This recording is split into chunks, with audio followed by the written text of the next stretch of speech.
પ્રિય દર્શકો, પ્રેમી સલામ સાથે આપ સૌનો સ્તવન બાઇબલ અભ્યાસમાં આવકાર કરું છું. મિત્રો, આ દિવસોમાં આપણે પવિત્ર બાઇબલમાંથી જૂના કરારના પ્રથમ પુસ્તક ઉત્પત્તિનો અભ્યાસ કરી રહ્યા છીએ. આપણે જોયું કે ઇબ્રાહિમ ઈશ્વરના કયા મુજબ પોતાનો દેશ છોડીને જ્યાં ઈશ્વર તેને લઈ જવા માંગે છે ત્યાં જવા નીકળ્યો. હવે આજના પાઠમાં આપણે જોઈશું કે ઈશ્વર ઇબ્રાહિમની સાથે સનાતન કરાર કરવા માંગે છે. આ સનાતન કરાર કયો હતો તે બાબત આજે આપણે જાણીશું. આજના અભ્યાસમાં આપણે ઉત્પત્તિ 17મા અધ્યાયની 6ઠ્ઠી કલમથી 18મા અધ્યાયની 4થી કલમ સુધી જોઈશું. તો આવો આજના અભ્યાસની શરૂઆત કરીએ.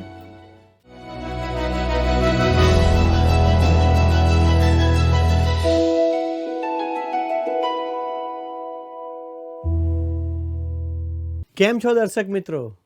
યહોવા દેવ એ વચન આપનાર જ નહીં પણ વચન પૂરું કરનાર ઈશ્વર છે. મિત્રો, તે ઇબ્રાહિમને આશીર્વાદ આપવાનું વચન આપે છે અને તે પૂરું પણ કરે છે. ઇબ્રાહિમને ઈશ્વર તરફથી કેવો અજાયબ આશીર્વાદ મળે છે. તેને અર્થસભર નામ આપવામાં આવે છે. ઇબ્રામથી ઇબ્રાહિમ બનવાનો અને સારાઈમાંથી સારા બનવાનો આશીર્વાદ તેમને આશીર્વાદ આપ્યા પહેલાં જ ઈશ્વર તેઓના નામ બદલી નાખે છે. જ્યારે તેમનું કોઈ બાળક ન હતું અને તેઓ માતા પિતા બની શકે એવી અશક્ય પરિસ્થિતિઓ પણ હતી, ત્યારે ઇબ્રાહિમ ઘણી દેશ જાતિઓનો પિતા બનશે એવું ઈશ્વર તેને વચન આપે છે. બસ તેણે તો ઈશ્વર પર વિશ્વાસ જ રાખવાનો હતો. જ્યારે તે ઈશ્વર પર ભરોસો રાખે છે ત્યારે મહાન ઈશ્વર કેવા આશ્ચર્યકારક કામ કરે છે તે આજે આપણે શીખીશું. આવો ઉત્પત્તિ 17, 6 અને 7 કલમ વાંચીએ. અને હું તને અતિશય સફળ કરીશ ને તારાથી હું દેશ જાતિઓને પેદા કરીશ ને તારામાંથી રાજાઓ ઉત્પન્ન થશે અને તારો દેવ તથા તારા પછીના તારા વંશજોનો દેવ થવા સારું હું મારો કરાર સનાતન કરાર તરીકે મારી ને તારી વચ્ચે ને પેઢી દર પેઢી તારા પછી તારા વંશજોની વચ્ચે કરીશ. વાલા મિત્રો, ઈશ્વરે ઇબ્રાહિમ સાથે કેવો કરાર કર્યો? સનાતન કરાર. જો તે સનાતન હોય તો શું આજે તે છે? હા, તે ચોક્કસ છે. જો આપણે ઈસુ ખ્રિસ્ત પર વિશ્વાસ કરીએ છીએ તો આપણને અનંત જીવન છે એવું વચન ઈશ્વરે આપણને આપ્યું છે. પ્રિય મિત્ર, જો ઈશ્વરે ઇબ્રાહિમ સાથે જે કરાર કર્યો છે તેને પૂર્ણ કરવાના હોય તો મારી પાસે તમારા માટે સારા સમાચાર છે. ઈશ્વર તમારી સાથે તેમનો કરાર પૂર્ણ કરશે અને તે ઇબ્રાહિમનો કરાર પણ પૂર્ણ કરશે. ઉત્પત્તિ 17 ને 8 જુઓ. જે દેશમાં તું પ્રવાસ કરે છે એટલે આખો કનાન દેશ, તે હું તને ને તારા પછીના તારા વંશજોને સદાનું વતન થવા સારું આપીશ અને હું તેઓનો દેવ થઈશ. હવે ઈશ્વર જે કરવાના છે તે ઇબ્રાહિમને જણાવે છે. ઈશ્વર ઇબ્રાહિમને પોતાની ઈચ્છા જણાવે છે અને હું આ કરીશ તેવું ઘણીવાર જણાવે છે. ઈશ્વરે આ પ્રજા સાથે જે કરાર કર્યો તે સનાતન કરાર છે. તે કદી તોડી શકાય નહીં તેવો કરાર છે. તે ચાલ્યા જ કરશે. ઈશ્વરે તેમને 99 વર્ષના કરારથી નહીં અનંતકાળિક વારસો આપ્યો છે. મિત્રો, હિબ્રુ પ્રજા આ ભૂમિ પર 3 બનાવમાં હયાત હતી. સૌ પ્રથમ ઈશ્વરે તેમને મિસર દેશમાં મોકલ્યા અને તેઓ ત્યાં વસ્યા. તેઓ આશરે 70 જણના કુટુંબ તરીકે ત્યાં ગયા અને 15 લાખ કરતાં વધુની સંખ્યામાં એક પ્રજા તરીકે નીકળ્યા હતા. ત્યાર પછી તેઓને તેમના દેશમાંથી બાબિલના બંદીવાસમાં લઈ જવાયા હતા, કેમ કે તેઓ પ્રતિમાઓની ભક્તિ કરવા લાગ્યા હતા. ત્યાર પછી તેમની સાથે ઈશ્વરનો કરાર હોવાને લીધે તેઓને ઈસવીસન 70માં તેઓના દેશની બહાર મોકલી દેવાયા હતા. ખરેખર તો તેઓ ત્યાર પછી કદી પાછા આવ્યા નથી. ઈશ્વરે ભવિષ્ય વચન કહ્યું હતું તે મુજબ તેઓ 3 વાર દેશ નિકાલ કરાયા. તે દેશમાં 2 વાર પાછા આવ્યા. ત્રીજી વાર બહાર ગયા પછી કદી પાછા આવ્યા નથી. હવે પછી જ્યારે તેઓ પાછા આવશે તે પછી તેઓ ફરી કદી જ બહાર જશે નહીં. તેઓ પોતાના દેશમાં જ રહેશે. જ્યારે ઈશ્વર તેઓને પોતાના દેશમાં પાછા લાવશે ત્યારે 1000 વર્ષનું રાજ્ય થશે. મિત્રો, આવો ઉત્પત્તિ 17:9-11 કલમો વાંચીએ. અને દેવે ઇબ્રાહિમને કહ્યું કે તું તો મારો કરાર પાળ, એટલે તું તથા તારા પછી તારો વંશ પેઢી દર પેઢી પાળો, મારી તથા તારી વચ્ચે ને તારા પછી તારા વંશજો વચ્ચે મારો જે કરાર તમારે પાળવો તે એ જ કે તમારામાંનો જે દરેક પુરુષ તેની સુન્નત કરવી જોઈએ, અને તમારે તમારી ચામડીની સુન્નત કરાવવી, અને એ મારી તથા તમારી વચ્ચેના કરારની નિશાની થશે. મિત્રો, સુન્નત તો કરારની નિશાની છે. ઇઝરાયેલીઓ ઈશ્વરના કરારને લીધે પોતાની સુન્નત કરાવતા હતા. જેમ આજે વિશ્વાસીને માટે સારા કૃત્યોનું સ્થાન છે, તેવું જ સ્થાન સુન્નતનું હતું. તમે ઉદ્ધાર પામવા માટે સારા કૃત્યો કરતા નથી, પણ તમારો ઉદ્ધાર કરવામાં આવ્યો છે તે માટે તમે સારા કૃત્ય કરો છો. વિશ્વમાં આ બાબત મોટો તફાવત દર્શાવે છે. સુન્નત તો ઈશ્વરના કરારનું પ્રતીક હતી. સુન્નત દ્વારા તેઓ કરાર નીચે આવતા ન હતા, પણ સુન્નત તેની નિશાની અને પુરાવો હતો. ઉત્પત્તિ 17 અને 12માં લખ્યું છે, અને તમારામાં 8 દિવસના હરેક છોકરાની, એટલે તમારી પેઢી દર પેઢી હરેક નર બાળક જે તમારા ઘરમાં જન્મ્યો હોય તેની, અથવા કોઈ પરદેશી પાસેથી પૈસે વેચાતો લીધો હોય કે જે તમારા વંશનો ન હોય તેની પણ સુન્નત કરવી. મિત્રો, ખ્રિસ્તના જન્મ વિશેની નોંધ કેવી ચોક્કસ છે. આ નાના બાળકના જન્મના અનુસંધાનમાં સર્વ નિયમ પૂરો થયો છે. એવું લખેલું છે કે તે ઇબ્રાહિમનો પુત્ર હતો, તે દાઉદનો પુત્ર હતો, તે તેઓની હરોળમાં હતો, અને 8મા દિવસે તેની સુન્નત કરવામાં આવી હતી. તે નિયમને આધીન જન્મ્યો હતો. જેમ પ્રેરિત પાઉલ ગલાતીઓનો પત્ર 4 અધ્યાય અને 4 કલમમાં જણાવે છે, તેમ ઉત્પત્તિ 17 અને 13 જોઈએ. મિત્રો, જે તારા ઘરમાં જન્મેલો હોય તથા જે તારા પૈસાથી વેચાતો લીધેલો હોય તેની સુન્નત જરૂર કરવી, અને મારો કરાર તમારા માંસમાં સનાતન કરાર તરીકે રહેશે. સુન્નત તો કરારની નિશાની છે. કરાર કરવા માટે સુન્નત કરવાની ન હતી. ઈશ્વરે તેમની સાથે કરાર કરી લીધો હતો. આજે પણ આ વાત એટલી જ મહત્વની છે. ઘણા એવું માને છે કે જો તેઓ બાપ્તિસ્મા લે અને મંડળીમાં દાખલ થાય તો તેઓનો ઉદ્ધાર થશે. પ્રિય મિત્રો, એવું નથી. ઉદ્ધાર પામવા તમારે એવું કરવાની કોઈ જરૂર નથી. જો તમે ઉદ્ધાર પામ્યા છો તો તમે એ બંને કરો. એટલે ઉદ્ધાર પ્રથમ અને સત્કાર્યો પછી આવે છે. આવો 14મી કલમ વાંચીએ. અને સુન્નત વગરનો પુરુષ જેની ચામડીની સુન્નત કરવામાં આવી નહીં હોય તે માણસ પોતાના લોકોમાંથી કપાઈ જશે. તેણે મારો કરાર તોડ્યો છે. મિત્રો, ખરેખર તો મિસર દેશમાંથી મુક્ત થયેલ આખી પ્રજા ઈશ્વરને આધીન થઈ ન હતી. આ અનામાંકિતપણાને લીધે તેઓને બહિષ્કૃત કરવામાં આવે એમ હતું. તેમ છતાં તે પ્રજાને લાગે વળગે છે ત્યાં સુધી ઇબ્રાહિમ સાથે અને તેના સંતાન સાથે ઈશ્વરે કરેલો કરાર કોઈ નષ્ટ કરી શકે નહીં. જે માણસ કરાર તોડે તેને બહિષ્કૃત કરાતો, પણ કરાર તો ચાલુ જ રહેતો. આવો ઉત્પત્તિ 17, 15 અને 16 વાંચીએ.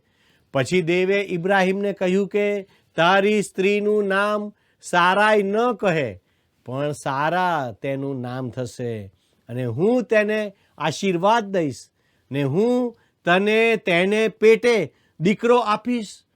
હું ખચિત તેને આશીર્વાદ દઈશ, ને તે દેશ જાતિઓની માતા થશે, અને તેનાથી દેશ જાતિઓના રાજા થશે. ભાલા મિત્રો, અગાઉ સારાય નામને બદલે સારા કરાયું. વૃદ્ધ ઇબ્રાહિમ દેશ જાતિઓનો પિતા થવાનો હતો, તો સારા પણ દેશ જાતિઓની માતા થશે. આવો 17મી કલમ વાંચીએ. અને ઇબ્રાહિમ ઊંધો પડીને હસ્યો ને મનમાં બોલ્યો, જે 100 વર્ષનો તેને શું દીકરો થશે, અને 90 વર્ષની સારા તે જણશે શું? વૃદ્ધ ઇબ્રાહિમ હસી પડ્યો. આ અવિશ્વાસનું હાસ્ય ન હતું. મિત્રો, મને લાગે છે કે તે આનંદ અને આશ્ચર્યનું હાસ્ય હતું. મિત્રો, ઈશ્વર આપણા જીવનમાં એવું કંઈક કરે છે જે એવું અજાયબ હોય છે કે આપણને હસવું આવે. આવા સમયે તમે ફક્ત હસ્યા જ કરો. આવું કદી સાંભળ્યું ન હતું. સારાનું ગર્ભસ્થાન મરેલું હતું, અને ઇબ્રાહિમ પણ મરેલા જેવો હતો. પ્રેરિત પાઉલ રોમી 4:17-22 તેનું સરસ વર્ણન કરે છે. દેવ જે મુયેલાને સજીવન કરનાર છે, અને જે નથી તે જાણે કે હોય એવું પ્રગટ કરનાર છે, અને જેના પર ઇબ્રાહિમે વિશ્વાસ કર્યો તેની આગળ તે આપણા સર્વનો પૂર્વજ છે. જેમ લખેલું છે કે મેં તને ઘણી પ્રજાઓનો પૂર્વજ બનાવ્યો છે, તેમ તેણે આશાનું સ્થાન ન છતાં આશાથી વિશ્વાસ રાખ્યો કે આપેલા વચન પ્રમાણે તારો વંશ એવો થશે, તે મુજબ તે ઘણી પ્રજાઓનો પૂર્વજ થાય. પોતે આશરે 100 વર્ષનો છતાં પોતાનું શરીર હવે તો નિર્જીવ જેવું છે, અને સારાનું ગર્ભસ્થાન મરેલું છે, એ ધ્યાનમાં લીધા છતાં તે વિશ્વાસમાં ડગ્યો નહીં.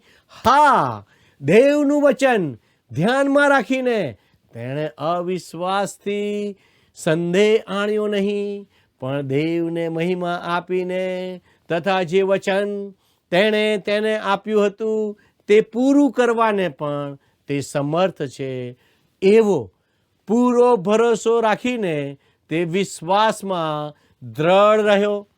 તેથી તેનો વિશ્વાસ તેને લેખે ન્યાયપણાને અર્થે ગણવામાં આવ્યો. ઇબ્રાહિમે ઈશ્વર પર વિશ્વાસ કર્યો, અને તે ઈશ્વરની અજાયબી અને ભલાઈ વડે પૂરેપૂરો છવાઈ ગયો. પણ પછી અચાનક જ ઇબ્રાહિમના મનમાં તીરની જેમ એક વિચાર આવ્યો. તે તેના નાના બાળક જેનું નામ ઇસ્માઇલ હતું તેના વિશે વિચારવા લાગ્યો. મિત્રો, 18મી કલમ જુઓ. અને ઇબ્રાહિમે દેવને કહ્યું કે ઇસ્માઇલ તારી સન્મુખ જીવતો રહે તો બસ. ઇબ્રાહિમ કહી રહ્યો હતો, ઓ પ્રભુ, આ નાનો છોકરો જે મારા ઘરમાં ઉછરી રહ્યો છે. ઇબ્રાહિમને ઇસ્માઇલનો લગાવ હતો. પાછળથી ઇબ્રાહિમે જ્યારે તેને દૂર મોકલી આપ્યો ત્યારે તે 14 વર્ષનો હતો. તેને તજી દેવો તે ઇબ્રાહિમનું હૃદય ભાંગવા બરાબર હતું. કદાચ ઇબ્રાહિમે ઘણીવાર વિચાર્યું હશે, મેં હાગારને લઈને મોટી ભૂલ કરી નાખી. તે પાપ હતું, અને તેનો રોગ ફક્ત ઇબ્રાહિમને જ નહીં પણ તે દેશમાં આ રીતે શરૂઆતથી જ મુશ્કેલીઓ ઊભી થવા લાગી હતી. પાપ કંઈ નજીવી વસ્તુ નથી. ભૂલોમાં દેવની મસ્કરી કરાય નહીં. કોઈ માણસ જે કંઈ વાવે તે જ તે લણશે, જે ગલાતી 6 અને 7 છે. માણસ જે રોપે છે તે જ તે લણે છે. હવે ઇબ્રાહિમ તે લણી રહ્યો હતો. આવો 19મી કલમ વાંચીએ. અને દેવે કહ્યું કે તારી સ્ત્રી સારા ખચિત તારે વાસ્તે દીકરો જણશે, અને તું તેનું નામ ઈસહાક પાડશે, અને તેની સાથે તેના પછીના તેના વંશજોને માટે હું મારો કરાર સદાના કરાર તરીકે કરીશ. મિત્રો, બીજા શબ્દોમાં ઈશ્વર કહે છે ઇબ્રાહિમે ભૂલ કરી હતી. પવિત્ર શાસ્ત્ર બાઇબલમાં બહુપત્નીત્વની વાતો છે, પણ તેનો અર્થ એ નથી કે ઈશ્વર તેને માન્ય કરે છે. ઈશ્વર તેને કદી સ્વીકારતા નથી. આવો આપણે 20મી અને 21મી કલમને વાંચીએ. અને ઇસ્માએલ વિશે મેં તારું સાંભળ્યું છે. જો મેં તને આશીર્વાદ દીધો છે, ને હું તેને સફળ કરીશ, ને તેને અતિ ઘણો વધારીશ. તે 12 સરદારોને જન્મ દેશે, ને હું તેનાથી એક મોટી કોમ ઉત્પન્ન કરીશ.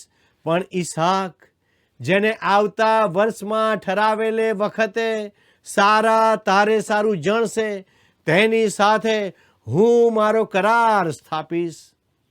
ઈશ્વરે જે વચન આપ્યું તેને તે વળગી રહે છે. ઈશ્વરને તેનાથી બિલકુલ રોકી શકાય નહીં. ઈશ્વર ઇબ્રાહિમ સાથે એવી રીતે વાત કરે છે જાણે ઈસહાક જન્મી ચૂક્યો હોય અને ત્યાં હાજર હોય. તે એવી રીતે વાત કરે છે જાણે જે નથી તે છે જ. તે તો આવતા વર્ષે બનવાનું હતું. મિત્રો, 22મી કલમ જુઓ. પછી દેવ ઇબ્રાહિમની સાથે વાત પૂરી કરીને તેની પાસેથી ગયો. બીજા શબ્દોમાં, ઇબ્રાહિમ, તું શાંત રહેજે. ઈશ્વરે તે સર્વ નક્કી કરી દીધું છે. વહાલા મિત્ર, ઘણી બાબત એવી હોય છે કે આપણે ઈશ્વરને વિનંતી કરવાનું બંધ કરવું પડે. એવો સમય હોય છે કે જ્યારે તમે પૂરતું કહી દીધું છે, હવે વધુ કહેવાની જરૂર નથી હોતી. ઘણી વાર લોકોને જવાબ મળી ગયો હોય છે, તેમ છતાં પ્રાર્થના વિનંતી કર્યા જ કરતા હોય છે. ઈશ્વરે ઇબ્રાહિમને ના કહી દીધું હતું, હમણાં આટલું જ પૂરતું છે, હવે તારે વધારે કહેવાની જરૂર નથી. આપણે જોઈએ છીએ કે ઈશ્વર ઇબ્રાહિમનું સાંભળે છે.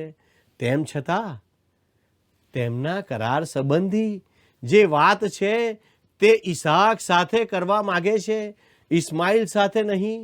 ઘણીવાર આપણે એવી પ્રાર્થના કરીએ છીએ જે વિશે ઈશ્વરની ઈચ્છા નથી અને તે બિલકુલ જવાબ આપવા માંગતા નથી. આવો આપણે આપણા અભ્યાસમાં આગળ વધતા ઉત્પત્તિ 17, 23-27 કલમોને વાંચીએ. અને ઇબ્રાહિમે પોતાના દીકરા ઇસ્માઇલને તથા પોતાના ઘરમાં જે સર્વ જન્મેલા તથા પોતાને પૈસે જે સર્વ વેચાતા લીધેલા એવા ઇબ્રાહિમના ઘરના માણસોમાંના હરેક નરને લઈને, જેમ દેવે તેને કહ્યું હતું તેમ, તે જ દાડે તેઓની સુન્નત કરી. અને ઇબ્રાહિમની સુન્નત થઈ ત્યારે તે 99 વર્ષનો હતો. અને તેના દીકરા ઇસ્માઇલની સુન્નત થઈ ત્યારે તે 13 વર્ષનો હતો. એ જ દાડે ઇબ્રાહિમની તથા તેના દીકરા ઇસ્માઇલની સુન્નત થઈ. અને તેના ઘરના માણસો, જેઓ ઘરમાં જન્મેલા તથા પરદેશીઓ પાસેથી પૈસે વેચાતા લીધેલા, તેઓની સુન્નત તેની સાથે થઈ. સુન્નત એ ઈશ્વરે ઇબ્રાહિમ સાથે કરેલા કરારની નિશાની હતી. મિત્રો, કોઈ પૂછે છે કે શા માટે સુન્નતમાં ઇસ્માઇલને સામેલ કરાયો? શું ઈશ્વરે ઇબ્રાહિમને વચન નહોતું આપ્યું કે ઇસ્માઇલ પણ એક મોટી દેશજાતિ થશે? તેની સુન્નત કરવામાં આવી, પણ ઈશ્વરે શરૂઆતે જે વચન આપ્યું હતું તેનો તે ભાગીદાર થવાનો ન હતો. જે પ્રજાનો ઈશ્વર ઉપયોગ કરવાના હતા અને જે પ્રજામાં મસીહ આવવાના હતા તે પ્રજાનો તે પિતા બનવાનો ન હતો. જો આપણે ઇબ્રાહીમની જગ્યાએ હોઈએ તો કદાચ ઈશ્વરની વાતોને ગંભીરતાથી ના લેતા. આપણે આપણા જ્ઞાન પર ભરોસો કરીને અને વર્તમાન પરિસ્થિતિઓને ધ્યાનમાં લઈને ઈશ્વરને કામ કરવા દેતા નથી અને ઈશ્વર પાસે વારંવાર આશીર્વાદોની માંગણી કરીએ છીએ. આપણે ઇબ્રાહીમના જેવો વિશ્વાસ કરતા શીખવું જોઈએ, કેમ કે આપણા પ્રભુ જીવતા દેવ છે અને કોઈ પણ અશક્ય બાબતોને શક્ય બનાવવા માટે શક્તિમાન છે. આપણે તો માત્ર અને માત્ર તેમની પર વિશ્વાસ રાખવાનો છે, તેમના સાર્વભૌમત્વનો સ્વીકાર કરવાનો છે અને આપણી નબળાઈઓને સ્વીકારવાની છે. ત્યારે ચોક્કસ ઈશ્વર કાર્ય કરે છે અને જ્યારે ઈશ્વર કાર્ય કરે છે ત્યારે અશક્ય પણ શક્ય બની જાય છે અને ઈશ્વરના કાર્ય હંમેશા આશ્ચર્યકારક હોય છે. મિત્રો, આપણા અભ્યાસમાં આગળ વધતા હવે આપણે અધ્યાય 18 કે જે ઘણો જ લાંબો અધ્યાય છે, જેમાં દેવ ઇબ્રાહીમને સદોમ અને ગમોરા પર આવનારા ન્યાય વિશે કહે છે અને ઇબ્રાહીમ શહેરોની તરફેણમાં વિનંતી કરે છે. આ તો આશીર્વાદિત ખ્રિસ્તી જીવનનું ઉદાહરણ છે. દેવ સાથે સહવાસમાં જીવન જીવવું. અધ્યાય 19માં સદોમ અને ગમોરામાં લોતની સાથે આપણે જે જોઈશું તેને હું વિનાશ પામેલું જીવન કહીશ અને આ બધું જ માત્ર એક નિર્ણયના કારણે થયું હતું. મિત્રો, આ બંને પ્રકારના લોકો જોવા મળે છે. આશીર્વાદિત જીવન જીવતા લોકો અને વિનાશ તરફ જઈ રહેલા લોકો. કેટલાકે તો પોતાનું જીવન સંપૂર્ણ રીતે બગાડી નાખ્યું છે. તેઓ સંપૂર્ણ રીતે દેવની ઈચ્છાથી બહાર ચાલી ગયા છે. હું એમ નથી કહેતો કે તેમણે પોતાનું તારણ ગુમાવ્યું છે, પરંતુ તેમણે બાકીનું બધું ગુમાવી દીધું છે. સંત પાઉલ 1 કોરિન્થી 3:15 કહે છે, તેઓ બચાવશે પણ અગ્નિમાંથી બચેલા જેવો થશે. અહીં દેવ પોતાની પ્રતિજ્ઞાને પુષ્ટિ આપે છે. મિત્રો, આવો ઉત્પત્તિ 18:1 વાંચીએ. અને બપોરને વખતે તે તંબુના બારણામાં બેઠો હતો ત્યારે યહોવાએ મામરેના એલોન ઝાડની પાસે તેને દર્શન આપ્યું. ઇબ્રાહીમ મામરેમાં રહેતો હતો અને તે ઘણો વૃદ્ધ હતો. આવો ઉત્પત્તિ 18:2, 3 અને 4 કલમ વાંચીએ. અને તેણે આંખો ઊંચી કરીને જોયું તો જુઓ, 3 પુરુષ તેની પાસે ઊભા હતા અને તેમને જોઈને તે તેઓને મળવાને તંબુના બારણામાંથી કૂદ્યો ને પ્રણામ કરીને કહ્યું કે, મારા સ્વામી, જો તારી દ્રષ્ટિમાં હું કૃપા પામ્યો હોઉં તો તું તારા દાસ પાસેથી જતો ન રહીશ. હવે થોડું પાણી લાવવા દો ને તમે પગ ધુઓ ને ઝાડ તળે આરામ લો. અહીં ઇબ્રાહીમની મહેમાન ગતિ તરફ ધ્યાન આપો. મુદ્દો એ છે કે ઇબ્રાહીમ ખૂબ જ વિનમ્ર અને આગતા સ્વાગતા કરનાર માણસ હતો. મિત્રો, આજના સમયમાં કોઈ અજાણ્યા મહેમાનને એમ કહેવું કે પગ ધોઈને અંદર આવો, તે કદાચ આપણને વિચિત્ર લાગે, પરંતુ આ કદાચ ઇતિહાસની સૌથી જૂની પરંપરા છે. યાદ કરો, ઉપલી મેળીમાં પ્રભુ ઈસુએ શિષ્યોના પગ ધોયા હતા. તેમાં એક મોટો આત્મિક સંદેશ છુપાયેલો છે. અહીં ઇબ્રાહીમ કહે છે, તમારા પગ ધુઓ. તે દિવસોમાં સાચી મહેમાન ગતિનું પ્રતીક એ હતું કે જ્યારે કોઈ ઘરમાં આવે ત્યારે તે ચપ્પલ ઉતારે અને તેના પગ ધોવામાં આવે. મિત્રો, હું માનું છું કે આ એક અદ્ભુત પરંપરા હતી.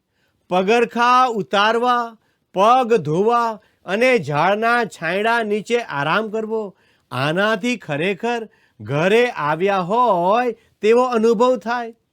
ઇબ્રાહિમ ખરેખર આ પુરુષોની રાજવી રીતે સેવા કરી રહ્યો છે. મિત્રો, આપણા ઘરે આવેલા મહેમાનોની આપણે કેવી સરભરા કરીએ છીએ? આપણે પ્રેમથી તેમનો આવકાર કરીએ છીએ અને તેમની કાળજી રાખીએ છીએ? વહાલા દર્શક મિત્રો, આ વિશે વિચાર કરશો. ઈશ્વર આપને આશીષ આપો. આમેન. મારા પ્રશ્નોનો જવાબ તું, મારી મૂંઝવણનો ઉકેલ તું. મારા પ્રશ્નોનો જવાબ તું, મારી મૂંઝવણનો ઉકેલ તું. મારો ભરોસો તુજ પર રાખીશ હું.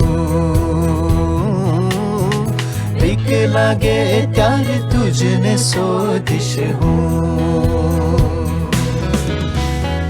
તારી સ્તુતિ હું કરું નિરંતર, તારું જ મહિમા હો સદા. તુજે પ્રથમ અને તુજ અંત. મિત્રો, આજના પાઠમાં ઈશ્વર ઇબ્રાહિમને પિતા થવાનો આશીર્વાદ આપવાનું કહે છે. ત્યારે ઇબ્રાહિમ હસે છે, કારણ કે તે અને તેની પત્ની વૃદ્ધ થઈ ગયા હતા. હવે તેઓ બાળકને જન્મ આપી શકે તેમ નથી એવું તેઓને લાગ્યું. આપણને અહીં શીખવા મળે છે કે કદાચ માનવી તરીકે આપણા માટે અશક્ય બાબત હોય, પણ ઈશ્વરના માટે સર્વ શક્ય છે. બીજું કે તે સમયના લોકો ઈશ્વરની આજ્ઞાને અવગણતા હતા.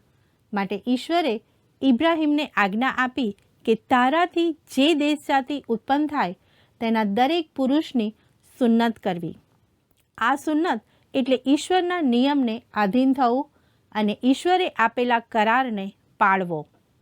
મિત્રો, જો આપણે ઈસુનો સ્વીકાર કરીએ તો જ આપણો ઉદ્ધાર થાય છે અને આપણે અનંત જીવનના વારસ બની શકીએ છીએ.